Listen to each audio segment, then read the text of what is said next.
स्वामी जी, आपने फरमाया कि अनुभवी ज्ञानी पुरुष के सानिध्य से, उनकी उपस्थिति से जो हमको ज्ञान मिलता है वही हमारी दृष्टि में रियल परिवर्तन कर पाता है, जिसको कई लोग कुंडलिनी जागरण भी कहते हैं, कई लोग अंतर यात्रा भी कहते हैं, कई लोग कहते हैं कि भाई व्यक्ति के अंदर एक दिव्य प्रकाश हो गया। सारा दृष्टि परिवर्तन की बात का ही है, अलग अलग पर्यायवाची है। तो ऐसे अनुभवी ज्ञानी पुरुष को ढूंढें तो हमारे पास में क्या मापदंड होने चाहिए, यानी अनुभवी ज्ञानी पुरुष कैसा होना चाहिए, उसकी क्या पहचान है। हर सांप्रदायिक आचार्य तो कहता है कि मैं तो अनुभवी ज्ञानी पुरुष हूँ, तो हमारे लिए एक बड़ी समस्या हो जाती है कि हम दृष्टि विज्ञान को और जो कुदरती कानून को लागू करना चाहते हैं वो अनुभवी ज्ञानी के पर आधारित, शास्त्रों पर आधारित नहीं है। तो उसको किन मापदंडों के आधार पर अनुभव ज्ञानी को ढूंढे, खरा उतरे और हम उसका सानिध्य प्राप्त करें। कृपया इस पे अध्यात्म विज्ञान की दृष्टि से थोड़ा मार्गदर्शन कीजिए, मापदंड का, उसकी योग्यता। धन्यवाद। सबसे पहली बात कि भी हम अनुभवी ज्ञानी पुरुष को कैसे पहचानें या हम इसका कैसे लाभ ले सके या उनकी विशेषता क्या होती है, हम कैसे एक आम इंसान के नाते उनको पहचानें। तो अनुभवी ज्ञानी पुरुष का मतलब होता है सबसे पहले वो जो कुछ भी बताएगा वो अनुभव से बताएगा, किताबों से नहीं बताएगा, सबसे पहले। दूसरी बात, अनुभवी और किताबों में फर्क इतना होता है कि अनुभवी पुरुष जो बोलते हैं उससे किताब बनती है, मगर वो किताबों में से नहीं बोलते हैं, और किताबों वाला किताब से ही बोलता है और इसीलिए उसको अनुभव नहीं है। अभी कई लोग कहते हैं कि किताबों के ज्ञान प्राप्त करके भी अनुभव तो प्राप्त कर सकते हैं, एक मीडिया है। तो मैं कहता हूं जिसका आधार ही रिलेटिव सत्य है वो सनातन सत्य नहीं समझ सकते। मगर अनुभवी पुरुष मिल जाए तो उनको सनातन सत्य समझना आसान है, क्योंकि वो प्रत्यक्ष रूप से आपसे बात करते हैं। किताबों में जो व्यक्ति ने प्रश्न किया था उसका उत्तर दिया है, उस अवस्था में, उस संजोगों में उसका लेवल देखकर भी तुम्हारे संजोग और तुम्हारा लेवल अलग है, और वो बात आप समझने जाओगे तो पूरी समझ में नहीं आएगी, क्योंकि हमेशा अनुभवी ज्ञानी पुरुष व्यक्ति विशेष बोलते हैं और संजोग के अधीन बोलते हैं। सिद्धांत भले उनके दृष्टि में होते हैं, मगर वो प्रश्न क्या करना चाहते हैं उस एंगल से वो उत्तर देते हैं। उनकी क्या जरूरत है, उनकी क्या डिमांड है, वो क्या समझना चाहता है, उसके मुताबिक वो उत्तर देते हैं। हो सकता है कई बातें कई व्यक्तियों को इंटरेस्ट नहीं भी होती है, तो इसीलिए जब भी बात निकलेगी वो सामने वाले व्यक्तियों को के संजोग के अधीन ही निकलेगी। मगर व्यवहार में क्या होता है कि हम जिस प्रकार से अनुभवी पुरुष को आंखों से देखना चाहते हैं, बुद्धि से समझना चाहते हैं, ऐसा नहीं होगा। अनुभवी पुरुष अगर पहचानना है तो सबसे पहली बात उनकी हर भाषा, उनकी हर जबान, उनके हर लफ्ज वो अपने अनुभव के आधार से निकलना चाहिए, किताबें पढ़कर नहीं, याद करके नहीं, कंठस्थ करके नहीं। दूसरी बात, अनुभवी पुरुष की वाणी सहज होती है, नॉट प्लान्ड। प्लान नहीं होता है कि आज क्या बोलूंगा, क्या कहूंगा, कैसे कहूंगा, ऐसा मैं थोड़ा थोड़ा लिख कर लाऊं और फिर बोलता रहूं पॉइंट्स के आधार से, ऐसा वो नहीं करते हैं। उनकी वाणी सहज होती है, और सहज भी होती है और लोक भोग्य होती है, लोग आसानी से उसको समझ पाते हैं, और उसकी भाषा मौलिक होती है, यानी आपने कभी पहले ऐसा नहीं सुना होगा। ये अनुभवी ज्ञानी की विशेषता है।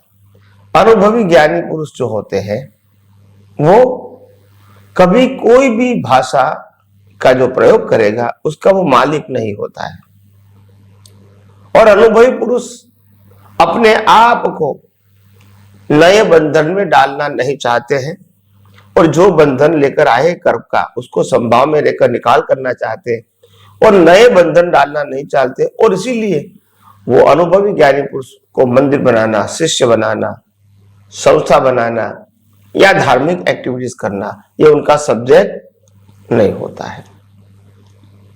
अनुभवी पुरुष सहज और सरल होते हैं और अनुभवी पुरुष हर प्रश्न का उत्तर सहज और सरल भाषा में देते हैं, सिंपल भाषा में देते हैं। अनुभवी पुरुष कभी कोई भी प्रश्न का उत्तर सोच समझ के देते नहीं है, वो अपने दर्शन में देख कर देते हैं और दर्शन में जैसा दिखता है वैसा उत्तर निकल जाता है, वो प्लान करके बोलते नहीं है। परंतु आम लोगों को ये सब बातें समझना थोड़ी भारी हो जाती है। तो मैं आपको सरल रास्ता दिखाऊं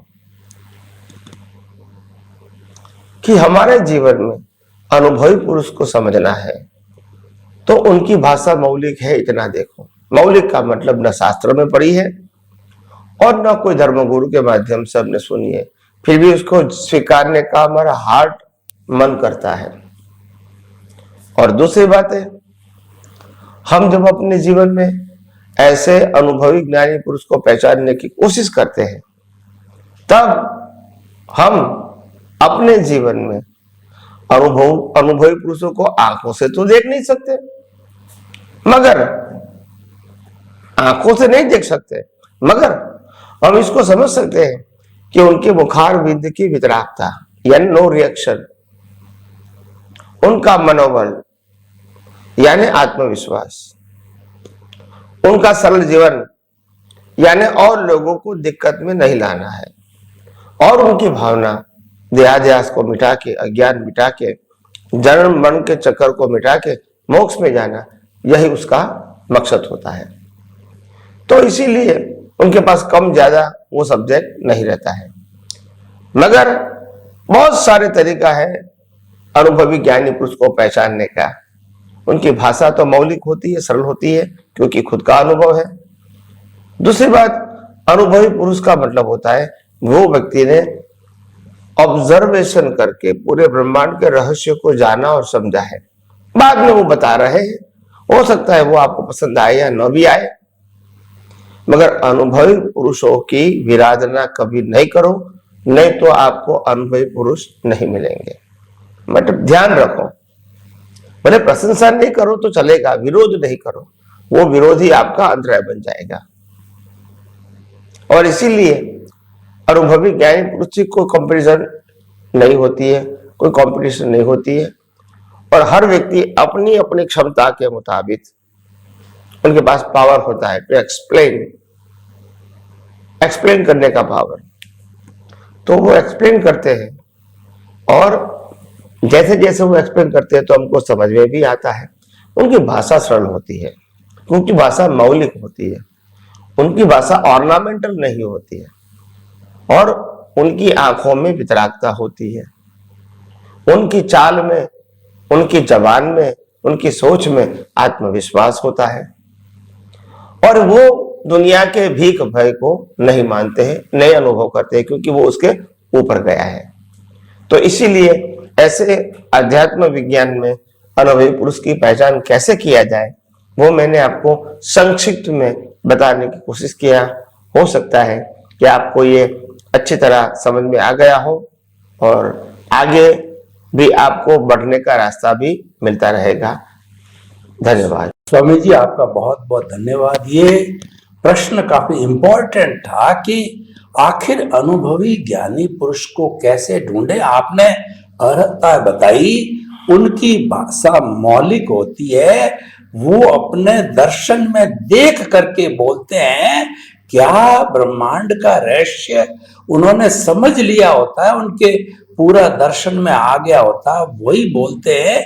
उनकी आंखों में वीतरागता होती है, उनका सादा जीवन उच्च विचार होता है, और किसी को कष्ट देने की भावना नहीं होती, यानी वो करुणा के सागर होते हैं। उनकी आंखों में वीतरागता होती है, वाणी मौलिक होती है। किसी शास्त्र को पढ़ करके कंठस्थ करके रट के वो नहीं बोलते हैं, भीतर से आत्मा के अनुभव से, उनके दर्शन से जो आता वही बोलता है। काफी अच्छी चीजें आपने बताई, तो हमें कोशिश करके ऐसा अनुभव वाणी को ढूंढना। और मैंने तो वो सारे गुण जो स्वामी जी आप में देखे हैं, तो मैं तो काफी लंबे समय से आपके संपर्क में हूं, तो मुझे तो महसूस हो रहा है कि आज इस कलयुग में भी आप जैसे अनुभवी ज्ञानी पुरुष मौजूद है। और जहां तक मेरा इतने सालों का आपके साथ संपर्क है, मैं भी चिंतनशील व्यक्ति हूँ, चिंतन करता रहता हूँ और अध्यात्म विज्ञानी आपकी कृपा से बनने की कोशिश भी कर रहा हूँ। तो मुझे आप में वो सारे गुण नजर आते हैं, तभी आपका अध्यात्म विज्ञान काफी प्रसारित हो रहा है, लोगों के समझ में आ रहा है, लोगों का दृष्टि परिवर्तन हो रहा है, लोगों में बदलाव आ रहा है, उसके रिजल्ट सामने दिखाई दे रहे हैं। क्योंकि आप स्वयं उन सभी गुणों में, अर्हताओं में पूरे बराबर उतरते हुए नजर आते हो। तो हम तो परम सौभाग्यशाली है भाई और बहनों, ऐसे अनुभवी ज्ञानी पुरुष जिनकी की मैंने इतनी अर्हताएं बताई, वो सभी आप में मिल रही है, तो हमारा तो परम सौभाग्य है। आपने कहा प्रशंसा करो या मत करो, अनुभवी ज्ञानी पुरुष की परस्परम जो प्रशंसा तो ये है कि हम उनके दिए हुए ज्ञान को आत्मसात करें, उनकी अवहेलना न करें, उनका अनादर न करें। तो सभी श्रोताओं की तरफ से स्वामी जी आपका बहुत बहुत आदर सम्मान और आपके प्रति जय सच्चिदानंद। जय सच्चिदानंद, जय सच्चिदानंद।